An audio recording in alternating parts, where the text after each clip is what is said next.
The bullet shattered Maximilien Robespierre's jaw with such violence that shards of bone lodged in his throat.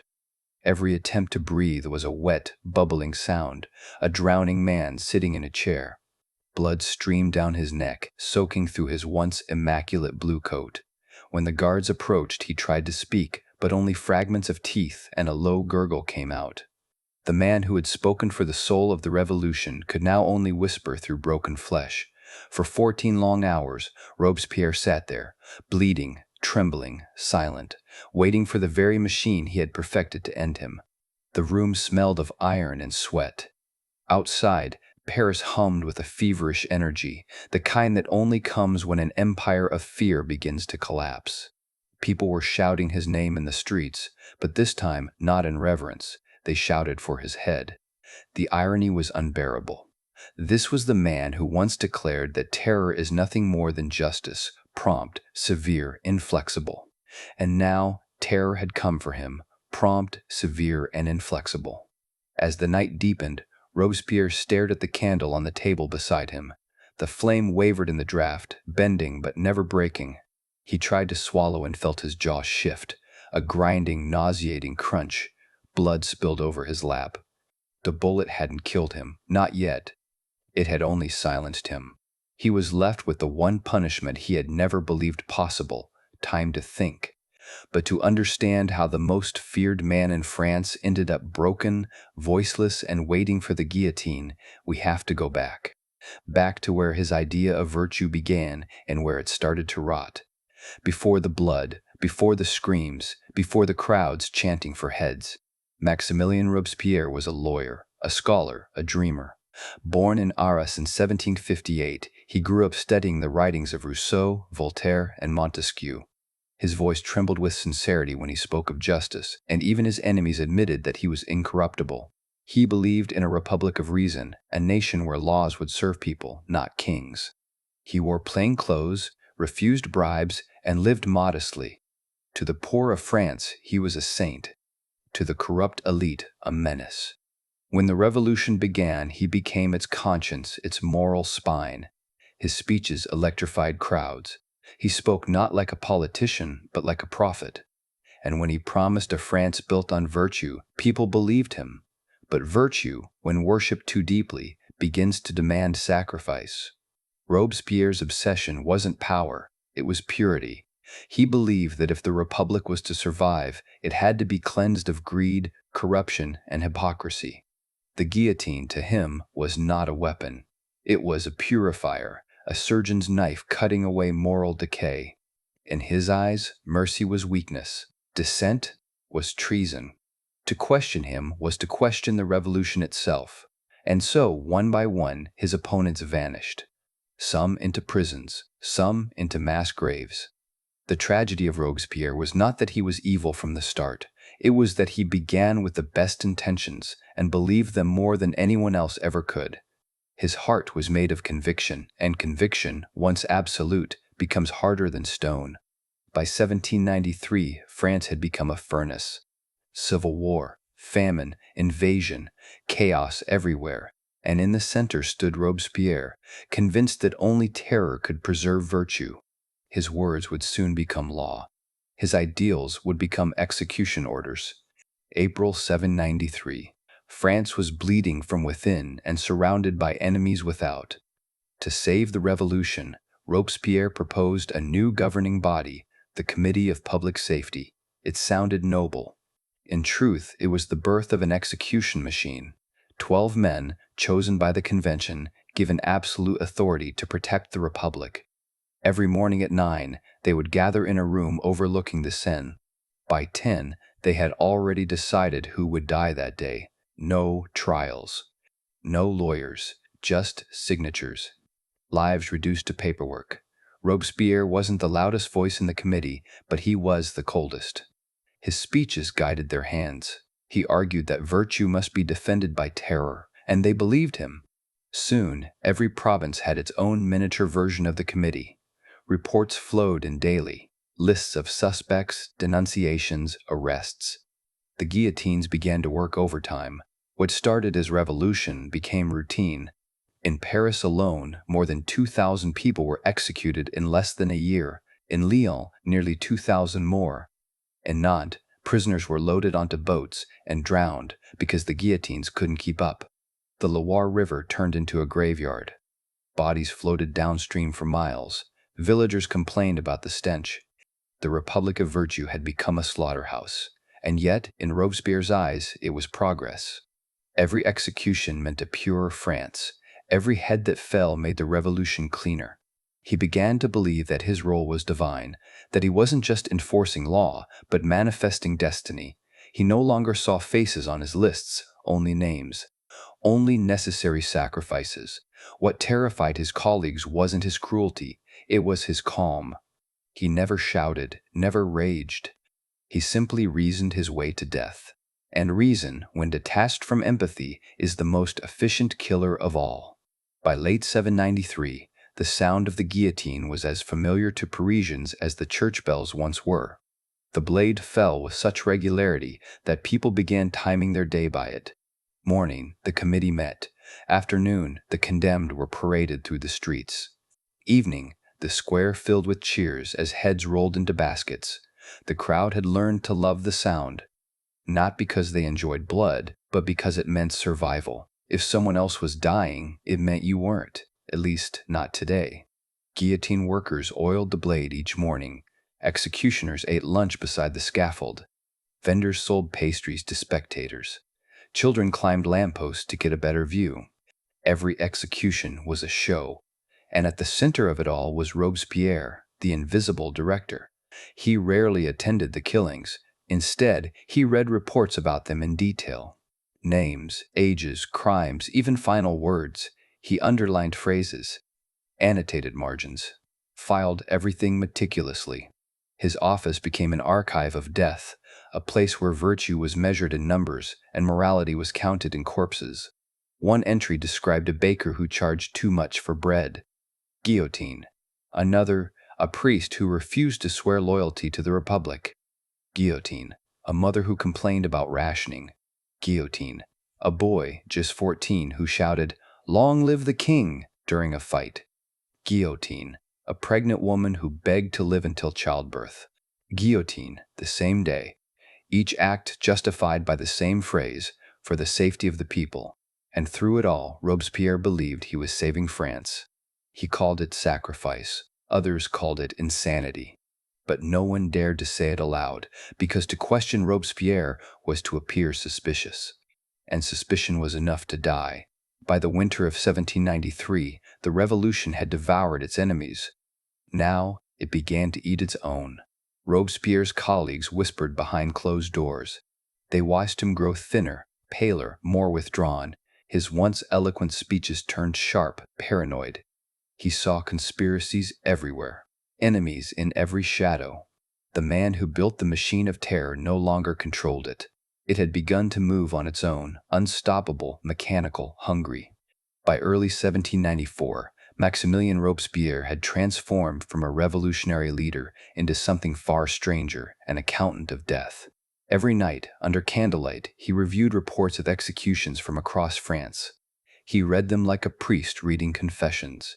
The ink-stained pages listed names, ages, and crimes, all written in his precise, disciplined handwriting. To him, it wasn't murder.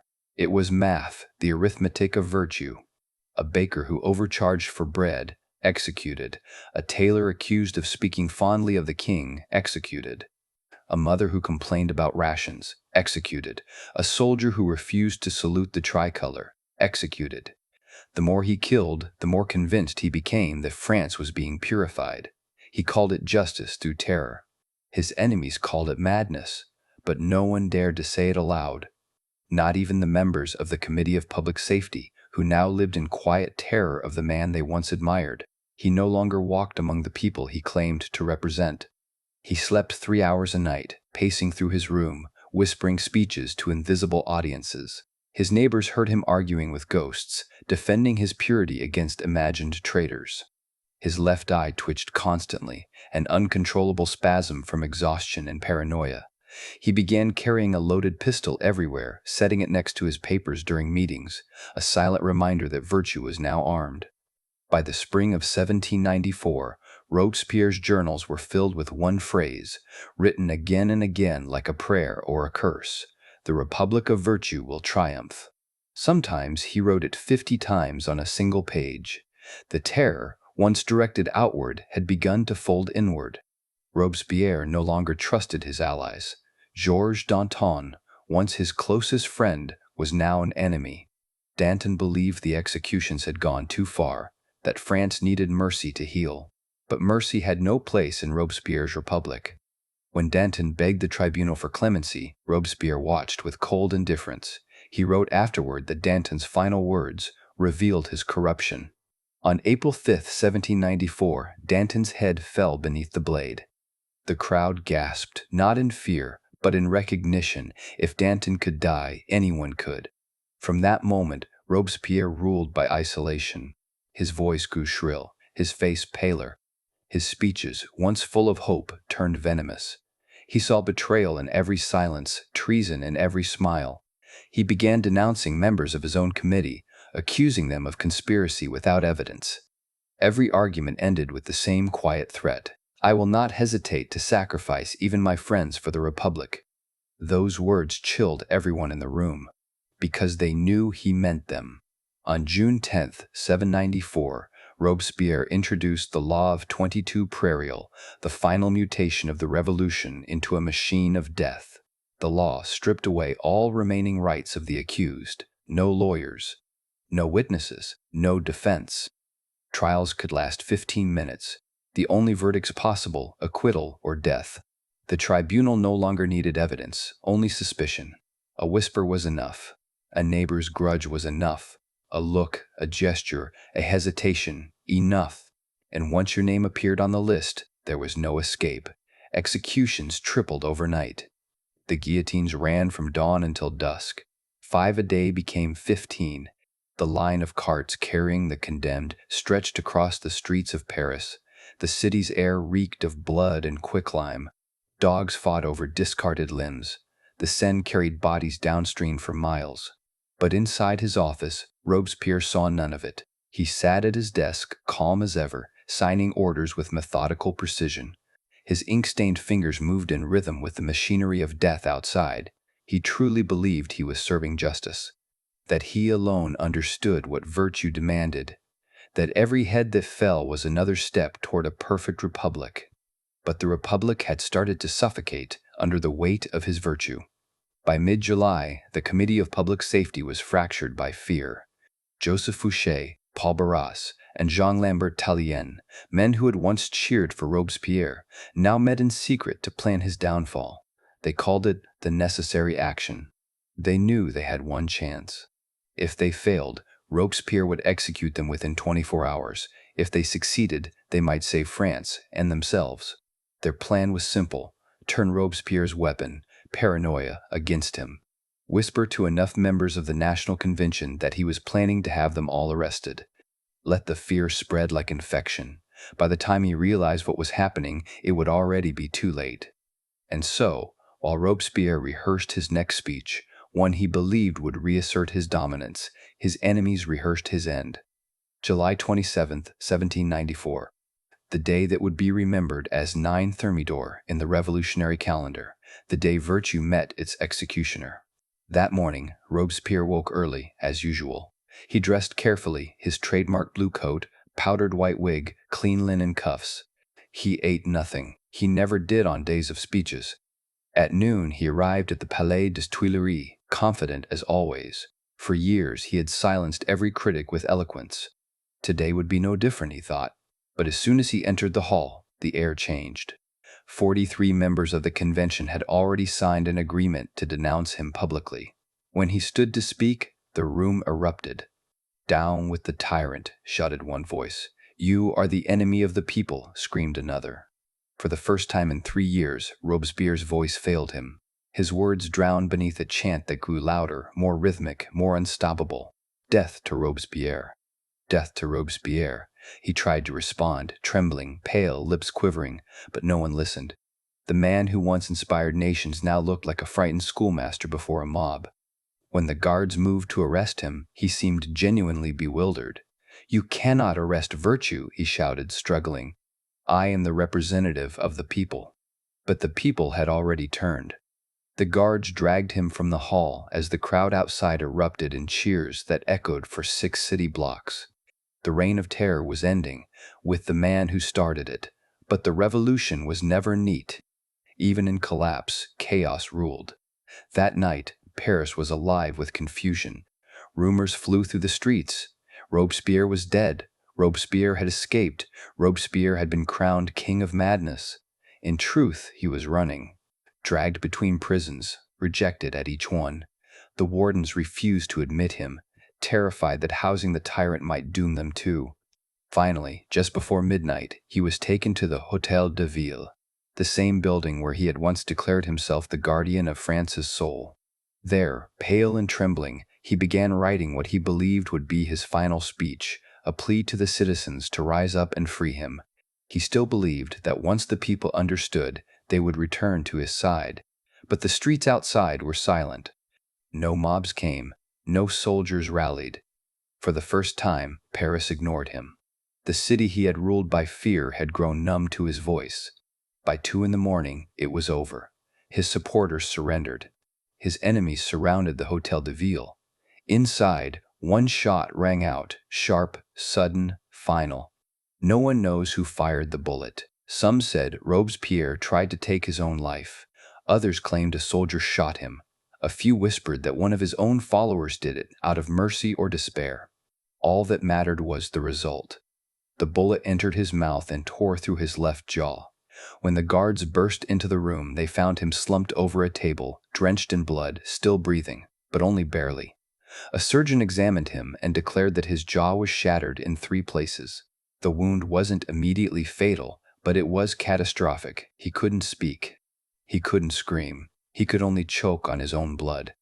Someone wrapped his face in a makeshift bandage, strips of white cloth that quickly turned crimson. And then came the waiting. 14 hours. That's how long Maximilien Robespierre lived after the bullet shattered his face. 14 hours of silence, surrounded by the sound of laughter and celebration in the next room, the same committee that once obeyed his every word now toasting to his fall. Every hour, someone entered to ask if he wanted to confess. He tried to answer. Only blood came out. It was the most poetic torture the revolution could have devised, to silence forever the man who had silenced a nation. July 28, 1794. The morning was bright, mercilessly bright. Paris woke early, as if the city itself knew it was about to witness history. The streets filled with people who had lived for months under the weight of fear and silence. Now, they came to see fear itself put to death. At 4 in the afternoon, the carts began to roll. 22 prisoners in total, Robespierre and his closest allies. The man who once sent others to the scaffold with a flick of his pen now sat among them, bandaged, broken, and mute. His blue coat was stained with blood, his once white cravat had turned a dull brown. His wig was gone, his hair gray from sleepless months. The crowd followed the cart like a tidal wave. Women threw garbage, children laughed and sang. Vendors shouted, "Bread and justice," 2 sous, as if it were a holiday market. When the carts reached the Place de la Révolution, more than 200,000 people were waiting. Windows, rooftops, balconies, every space was filled. Some had paid weeks' wages for a good view. The city that had screamed in terror now roared with delight. For the first time, the people were not afraid, they were free enough to hate. The executioner, Charles Henri Sanson, was a professional, calm, methodical, unshaken. He had performed thousands of beheadings, but none like this. None with the eyes of an entire nation upon him. Robespierre was the last to die. He had to watch as his friends, Saint-Just, Couthon, and others, were led one by one to the guillotine. He couldn't speak. The shattered remains of his jaw made only a low, rasping sound. But his eyes said everything: disbelief, rage, and, beneath it all, something like shame. When his turn came, the guards dragged him from the cart. The crowd erupted in jeers so loud that nearby windows cracked. They tore the blood-soaked bandages from his face. The sudden movement ripped open the wound, and from deep within his throat came a sound no one forgot. Witnesses called it inhuman, a scream that seemed to contain every death of the revolution in one breath. The mothers, the sons, the innocents, the guilty, all screaming through him. The crowd froze. For a few seconds, even the executioners hesitated. Then, from somewhere in the square, a single voice shouted, "That is the scream of all his victims." The silence shattered. The roar of the crowd returned, louder than ever. The blade fell. The thud echoed through the square. The cheering that followed lasted for hours. It was not triumph, it was release. The release of a nation that had been holding its breath for 3 long years. By nightfall, the celebration had spread across France. In Lyon, where thousands had died during the Terror, people built bonfires and threw effigies of Robespierre into the flames. In Marseille, ships fired cannons in the harbor until dawn. In Bordeaux, merchants opened their finest wine and poured it into the streets. In Paris, strangers embraced each other, singing songs that mocked the fallen dictator. Prostitutes offered free services to anyone who could tell a story about how Robespierre had wronged them. Street musicians played the Song of Thermidor. The revolution, once drenched in fear, had become a carnival of freedom. On July 29th, the day after his execution, the guillotine stood empty. For the first time in 10 months, no one died in Paris. The next day, again, no one was sentenced. The blade, once unstoppable, hung motionless above its wooden frame. The prisons emptied faster than they could be cleaned. Markets reopened. Church bells rang for the first time in years. People spoke freely again, tentative at first, then louder. The entire city exhaled. The reign of terror was over, not because of mercy, but because its architect had finally been consumed by the very machine he built. Robespierre's body was thrown into a mass grave with 21 others. No coffin, no ceremony. The man who recorded every execution with bureaucratic precision vanished without a marker. Within a few years, the cemetery itself was gone, paved over by new houses and shops. The man who believed history would immortalize him was erased by the very people he tried to perfect. But his ghost lingered, not in monuments or graves, but in the idea he left behind, that virtue, enforced through fear, is the most dangerous belief of all. Robespierre had once been the revolution's conscience. He died as its warning. He proved that terror, no matter how noble its intent, always eats its creator. Each head that fell made the next one easier, until killing became routine, justice became mechanical, and morality became meaningless. He began as a lawyer who opposed the death penalty.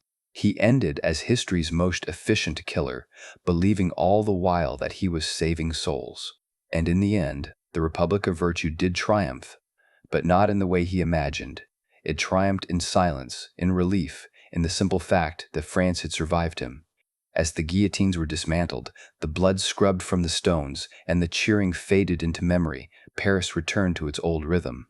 Markets reopened, children played, and for the first time in years, people could sleep without listening for footsteps outside their doors. The monster had been slain, but it left a question that echoes through every revolution that came after. When you build a world on fear, can you ever stop it from turning back on you? In the quiet that followed, historians tried to measure Robespierre's legacy. Some called him a tyrant, others a tragic visionary. But the truth lies somewhere in between, in that final moment on the scaffold, when the crowd fell silent before his scream. It wasn't just horror they heard. It was recognition. Recognition that power, once justified by righteousness, can make monsters of men who believe themselves pure. The revolution had devoured kings, queens, priests, and nobles, but its most terrible victim was the man who thought himself incorruptible. Maximilien Robespierre died not at the hands of his enemies, but of his own creation, the relentless logic of purity. And as his severed head dropped into the basket, France finally understood the cost of virtue without mercy. That is why his story endures, because it isn't just about one man. It's about every society that convinces itself that violence, in the name of good, is justice. And every time history repeats that mistake, somewhere, another Robespierre is waiting.